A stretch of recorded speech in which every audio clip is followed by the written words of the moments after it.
all of humanity can be divided into Group A, B, and C. Group A is made up of those people who live principally off stock dividends, interest payments on their bond investments, royalties on their land and mineral holdings, rents on their properties. That's Group A.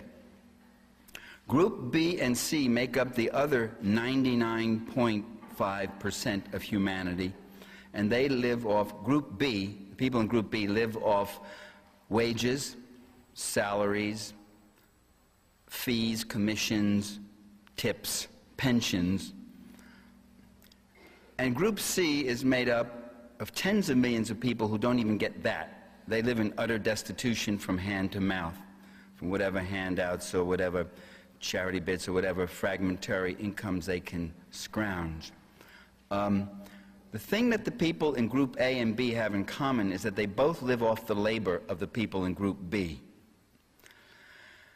The people in Group A don't just do this, they're very active. They have an active element. We could call them the owning class because they own almost everything in the world. They own most of the land. They own the factories, the industries, the banks, the media. They also own a lot of the state.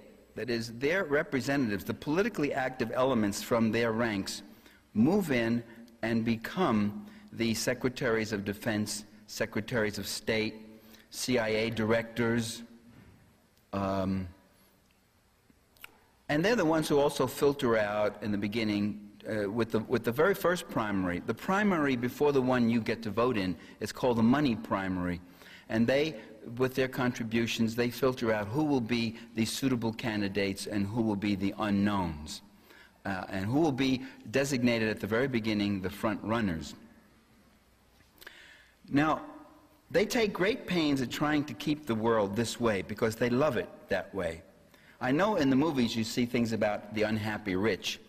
Don't believe it for a minute. They love having their private planes and their estates and all their wonderful things and their power and their prestige and their immense wealth. And most of all, they're very concerned about those instruments of organization which accumulate that wealth for them, which are called the giant multinational corporations. Corporations are called producer interests. In fact, they don't produce anything. You tell me what a corporation produces. You tell me what a CEO has ever produced. They are, in fact, organizations for the extraction of surplus value from the workforce. They're organizations that to mobilize economic and political power to make the world safe for Group A. They don't do that directly in many cases, but they pick the people, they pay the lobbyists, they pay the campaign fees, they do all that stuff, and the state then comes in. That component of the state, not the entire government, but that special component of the state known as the national security state, which is made up of the White House, the Defense Department, the State Department, the CIA, military intelligence, the Joint Chief of Staffs, FBI, and a few other elements here or there. That national security state, its function is to make the world safe for the Fortune 500 and for the people in Group A. And the history, and this is why the history of U.S. foreign policy, especially after World War II, is a history of bloody, repressive interventions on behalf of the people of Group A. U.S. leaders profess a dedication to democracy, yet over the last 50 years, the U.S. national security state has been a key force in overthrowing reformist democratic governments in Guatemala, Guyana, Dominican Republic, Brazil, Chile under Allende, Iran under Mossadegh, Uruguay, Syria, Indonesia under Sukarno, Greece, twice in Greece, Argentina, twice, Haiti, Bolivia, and other countries. These lists, I'm going to give you some lists, they are far from complete. And they replaced them with pro-capitalist military regimes that opened up their markets, opened up their resources, opened up the labor markets to them, and said, come on in, boys, here it is, it's all yours. And if our workers get out of line, if they start organizing and all, we can beat them down. We have death squads, trained, equipped, paid for. We have a Guardia Civile, a military trained, equipped for, advised by your people. All you do is take care of me, my brother Jose, my family, a few other people, and the little 5 or 6 families that own most of the land, and we'll take care of everything else for you. There's no occupational safety to worry about. There's no minimum wage to worry about. There's no environmental protections to worry about. There's no labor collective bargaining protections to worry about. There's no consumer protections. There's no child labor laws. You just come on in here. It's the free market in the free world. And that's what we're all about. And you tell your people, too, at home, that you're defending democracy, that you're bringing elections to this country and the like. But you don't talk about this part of it. The U.S. has also been active in covert actions or proxy mercenary wars against popular revolutionary governments in Cuba, Angola, Mozambique, Ethiopia, Portugal, South Yemen, Nicaragua, Cambodia, East Timor, Western Sahara, and elsewhere. They've been active in forcibly overthrowing reformist governments in Egypt, Lebanon, Peru, Iran, Syria, Zaire, Jamaica, the Fiji Islands, Afghanistan. Before the Soviets ever went into Afghanistan, the CIA was in there through the Pakistanis, ready to destabilize the country.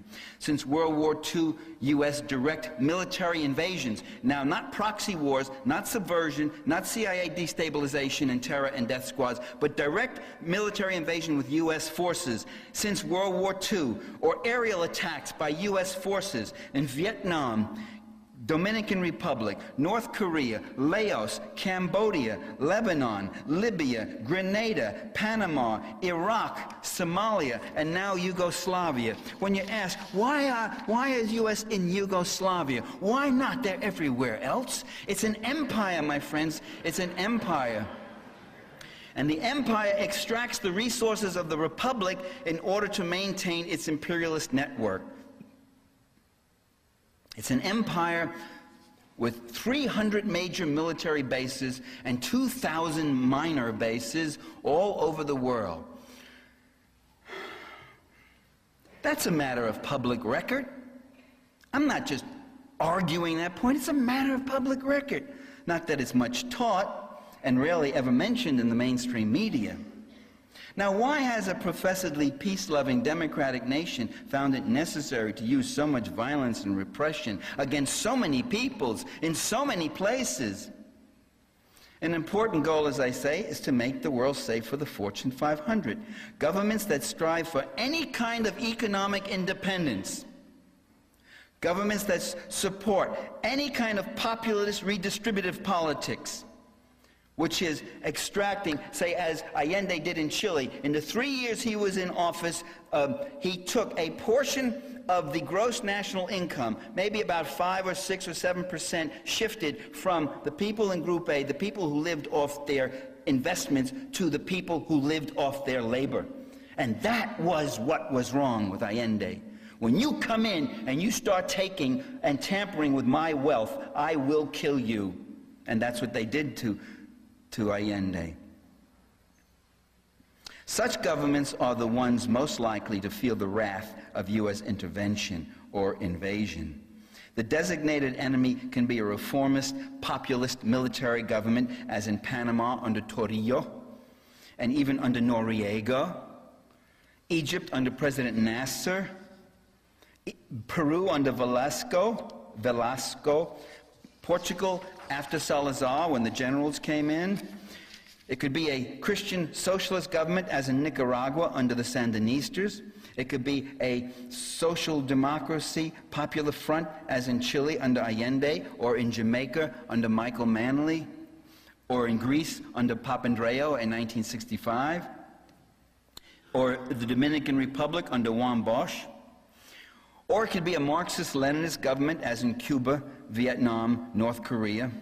It could be an Islamic revolutionary order, as in Libya under Gaddafi, or even a conservative militarist regime, as in Iraq under Saddam Hussein.